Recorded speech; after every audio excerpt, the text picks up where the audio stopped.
Hey everyone, welcome back for another deep dive into some really cool research. Yeah. This one is especially interesting to me. We're talking about AI that can do scientific research. All right. And I'm not talking about just, crunching numbers or analyzing data. I mean, like the whole thing. Oh, wow. Like generating ideas, designing experiments, analyzing data, writing the actual paper. Wow. And even peer reviewing other papers. Okay. So a complete scientist.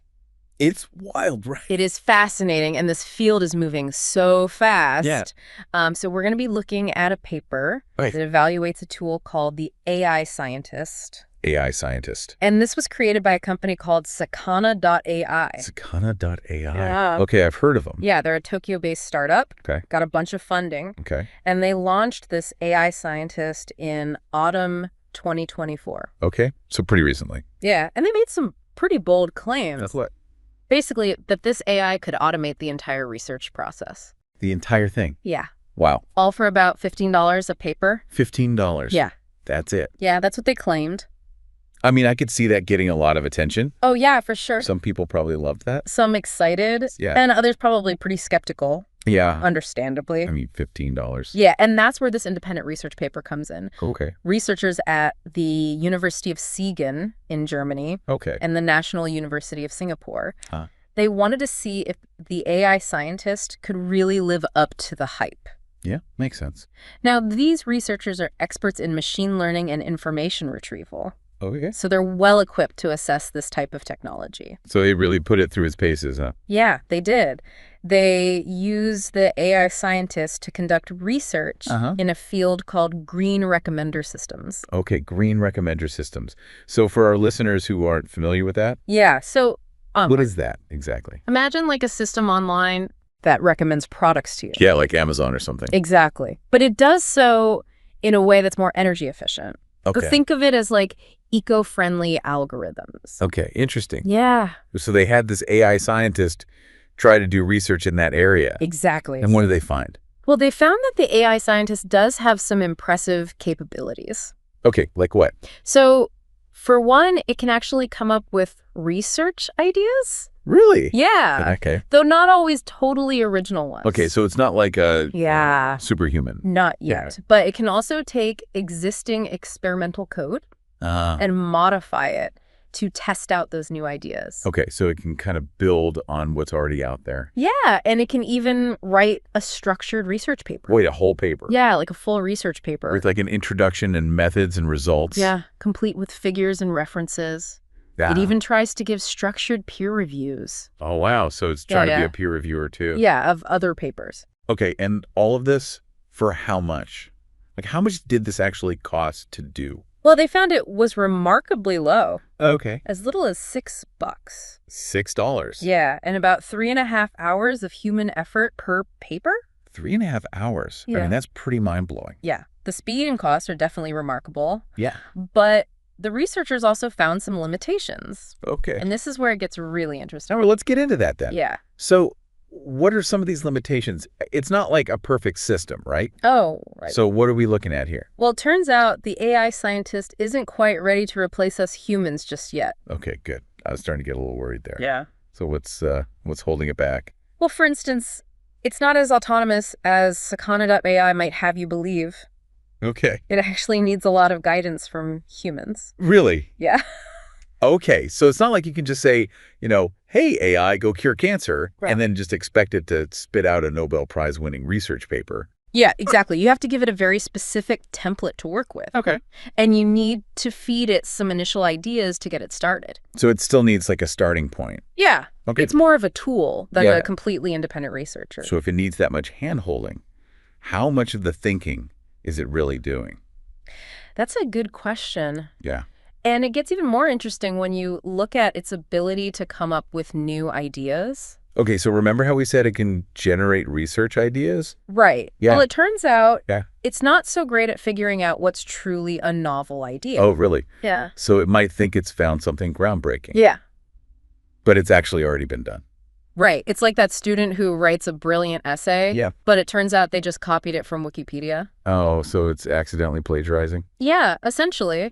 Sometimes it misclassified well-established concepts as brand new breakthroughs. So its literature review skills need some work. Definitely. It can write a paper, but it might accidentally plagiarize ideas. Without even realizing it. That's a problem. Yeah. Okay, so what about the actual experiments? Right. How to do with those? Well, that's where things get a little tricky. Okay. It actually failed to execute almost half of the experiments it designed. Really? Yeah. Coding errors. So is writing code with bugs in it. Yeah.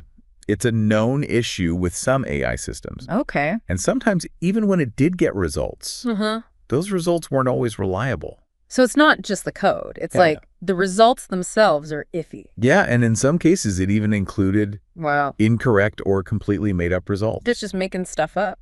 Yeah, they call this hallucination. Hallucination. Yeah, where the AI essentially fills in the blanks with information that isn't real. So it's like it's trying to fit the data to its hypothesis. Yeah. Not very scientific. Right. It's not exactly inspiring confidence in its scientific rigor. And what about those peer reviews? Right. So did it actually pass judgment on other research papers?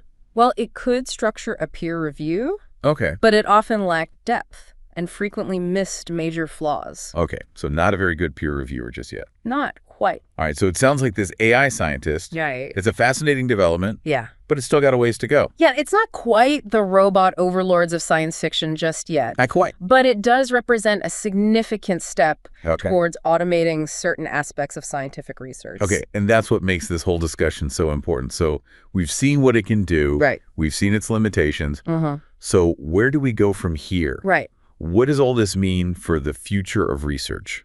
That's the million-dollar question. Yeah. On the one hand, this technology has the potential to, like, really supercharge scientific discovery. Okay, how so? Well, making research faster, cheaper, more efficient. Okay, I can see that. Yeah, imagine being able to explore research avenues that would normally take years or decades to investigate. Yeah, like what if we could find cures for diseases? Exactly. Develop new energy sources, solve the climate crisis. Exactly. I mean, the possibilities are pretty exciting. They are. But of course there are concerns too. For sure. Like what are some of the things that we need to be thinking about? Well, we need to think about potential biases in the AI's algorithms. Okay. The risk of researchers becoming overly reliant on these tools. Yeah, like becoming too dependent on them. Exactly. And how do we ensure that the research produced by an AI is actually reliable? Yeah, that's a big one. Yeah, we've already seen that it can make mistakes, even fabricate results. Yeah. So how do we know we can trust the science it produces? Big question. Yeah, and those are all valid concerns. Yeah. And they're questions that the researchers actually addressed in their paper. Okay, so they didn't just leave us hanging. No, they actually offer some potential solutions. Oh. And kind of a roadmap for how we can navigate this new era of AI-driven research. All right, sounds like we're just getting started. Yeah? We'll be right back to dive into those solutions.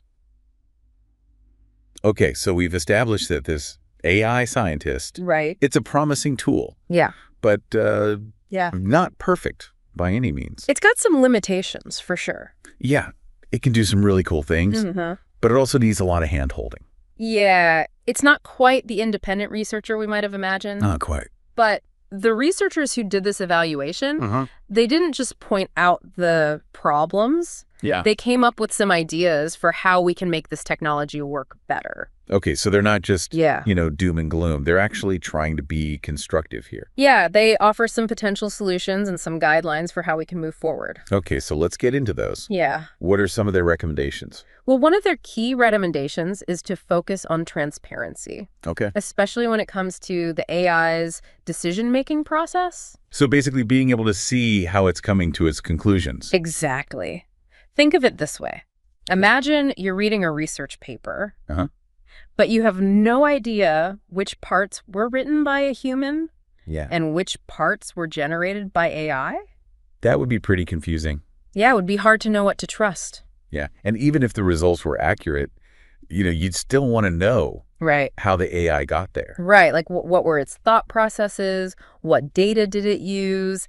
Did it consider all the angles? Right. All those kinds of things. And that's where they proposed something called research logs. Exactly. Yeah. So these logs would provide a really detailed record of every single step the AI takes during the research process. This is like a step-by-step guide to what the AI is doing. Yeah, every experiment, every line of code, every decision it makes, all documented. So no more black boxes. Right. You can actually see what's happening under the hood. Exactly. And these logs wouldn't just be for human researchers. They could also be used by other AI systems to build upon existing work, identify potential errors, and improve their own algorithms. So it's like a learning process for the AIs as well. Exactly. It's about creating a system where AIs can learn from each other. Okay, but how do we make sure that these logs are actually useful? Right. I mean, a log full of jargon and code wouldn't be much help to anyone. That's a good point. Who's not a computer scientist. Right. They suggest that these logs should be written in a way that's understandable to both humans and machines.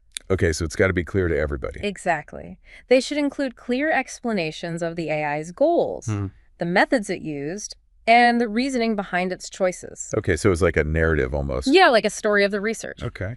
They also suggest using structured repositories like Git with clear version control and timestamps for every change. So you can see the evolution of the research over time. Exactly. It's like having a well-organized, searchable library of the AI's thought process. I like that.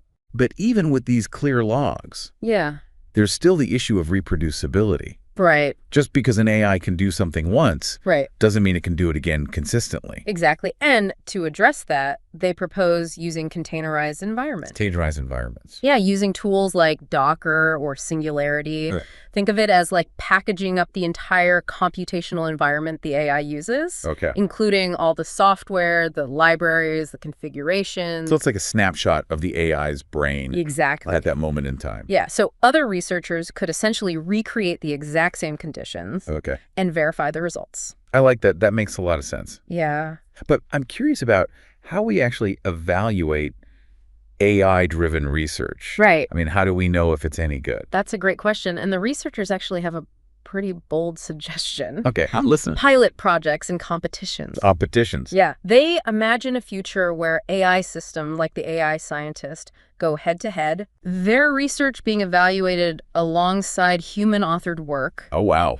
In a blind peer review process. So it's like AI versus human. Yeah, battling it out to see who can produce the most groundbreaking research. That would be fascinating to watch. Yeah, it would be really interesting to see how they stack up.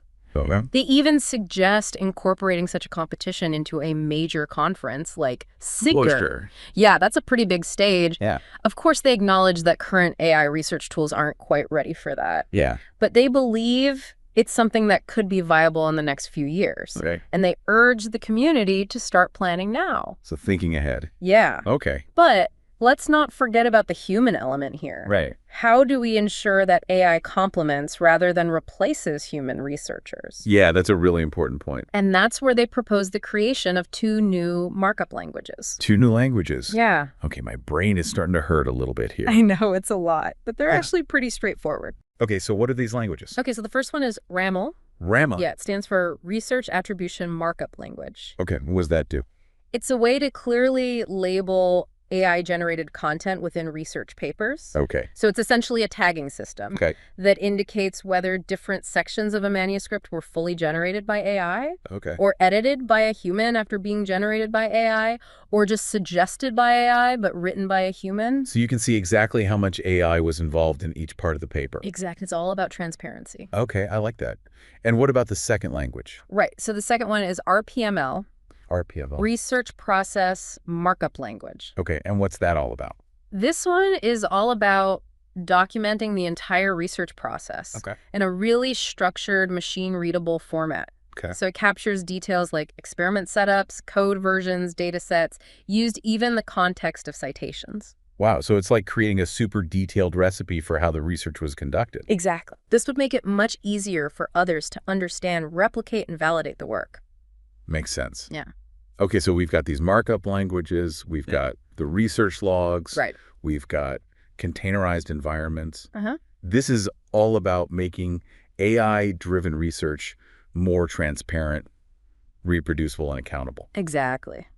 Okay, but there's one more thing you mentioned. Right. What was that? The data. The data. Yeah, AI systems like the AI scientists are only as good as the data they're trained on. Okay, yeah, that makes sense. But right now, a lot of research data sets lack detailed, standardized metadata, making it difficult for the AI to autonomously select the best data for a particular experiment. So it's like trying to cook a gourmet meal with ingredients that have no labels. Exactly. You might end up with something edible, but it's not going to be what you expected. Not going to be pretty. Yeah, so the researchers are calling for dataset providers to adopt a more standardized approach to annotation. Okay, so basically giving each dataset a clear label that outlines its contents, its quality, recommended uses, any limitations. Exactly. This would make it much easier for AI systems to find and use the right data, leading to more reliable results. Makes sense. Yeah. They also recommend establishing direct integrations between AI research tools and platforms like Papers with Code, GitHub CodeOcean. Yeah, basically plugging the AI into the vast network of existing research. So they can build on what's already out there? Exactly, and avoid reinventing the wheel. Okay. And finally, they propose something called a participatory strategic retreat. A participatory strategic retreat? Yeah. Okay, what is that? Like, are we talking about scientists hiding away in a bunker somewhere? Not quite. Okay. It's more like a brainstorming session. Okay. A multi-day workshop. Okay. Where experts in the field can come together to discuss and debate the role of AI in research. So it's like a think tank for AI in science. Exactly. A chance to hash out these complex issues, identify potential roadblocks, and come up with a roadmap for the future. I like that. Yeah. They suggest this could result in white papers outlining the community's opinions, which could then be widely disseminated and debated. So it's all about fostering open dialogue and collaboration. Exactly, making sure we approach this thoughtfully and responsibly. Yeah, it's clear that these researchers are not just interested in the technical side of AI. Right. They're also concerned about the ethics. Yeah, the societal implication. And they're calling on everyone to join the conversation. Exactly. It's a call to action. Yeah. But it's important to remember that AI, even a system like the AI scientist, is just a tool. Right. Like any tool, it can be used for good or for ill. Right. It's up to us, the human researchers, to guide its development and use it responsibly. So we've explored the capabilities and limitations. Right. We've delved into the researchers' recommendations. And we've even talked about the ethical considerations. Yeah. But where does it all leave us? Right. What's the big takeaway here? That's the question we'll be tackling in our final segment. Okay, so stay with us. Yeah. And we'll wrap up our deep dive into this fascinating world of AI-driven research. Okay, so we're back and ready to wrap up this deep dive into the world of AI-driven research. Right. We've seen what this AI scientist can do. Yeah. We've seen its limitations. We've talked about, how to address those responsibly. Right. But I think the big question on everyone's mind is, what does all this mean for the future of science? Yeah. And, what does it mean for the role of scientists? Like, what does it mean for us? Yeah, like, are we all going to be out of a job? Right. Well, the researchers who did this evaluation, they're pretty clear on one point. Okay. The AI scientist isn't replacing us anytime soon. Okay. It's a powerful tool. Yeah. But it's still just that, a tool. So it's not about AI taking over science. Right. It's about AI partnering with scientists. Exactly. Yeah. They really emphasize this idea of collaboration. The most promising path forward is where AI augments human ingenuity. Okay, so helping us do our jobs better. Exactly. Like, imagine exploring research avenues that were just too expensive before. Yeah, or too time-consuming. Exactly. I mean, I could see that being a game changer. Yeah. Like, what if we could find cures for diseases faster? Exactly. Or develop new energy sources. Right, tackle climate change. All those things. Yeah, I mean, the possibilities are really exciting. They are. But I'm still a little wary. Sure. We've seen this AI scientist make mistakes. That's right. Even make stuff up. Yeah. So how do we know that the science produced with AI is actually trustworthy? That's a valid concern, and it's something they address. Okay. They recommend developing benchmarks. Okay. Specifically designed to evaluate AI-driven research. Okay, so like a quality control system for AI science. Exactly. That way we can assess the quality or the reliability just like we do with human-conducted research. What if AI gets so good at research that it doesn't need humans at all? That's the big question, isn't it? Yeah, like what happens if it can do research completely independently? Right. with the same creativity and insight as a human. Yeah. That's a tough one.